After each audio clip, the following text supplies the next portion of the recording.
Some useful cooking verbs. Grate. Grate. Grate means to reduce food to small shreds by rubbing it on a grater.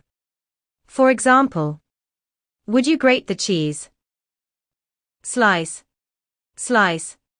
If you slice bread, meat, fruit, or other food, you cut it into thin pieces. Peel. Peel. Peel means to remove the outer covering or skin from a fruit or vegetable. Whisk. Whisk. Whisk means to beat or stir a substance, especially cream or eggs, with a light, rapid movement. Boil. Boil. Boil means to cook by immersing in boiling water. Fry. Fry. Fry means to cook food in hot oil.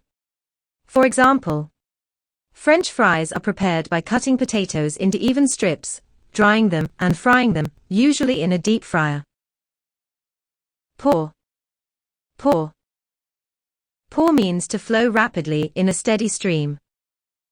For example, Jack was pouring himself another glass of whiskey. Stir. Stir. Stir means to move a spoon or other implement round in a liquid or other substance in order to mix it thoroughly. For example, stir the mixture continuously to prevent lumps from forming. Spread. Spread. She spread a thick layer of butter on her bread. Blend. Blend. Blend means to mix things together to make one substance. Roll. Roll. You roll over dough or pastry to make it flat. A rolling pin is used to shape and flatten dough.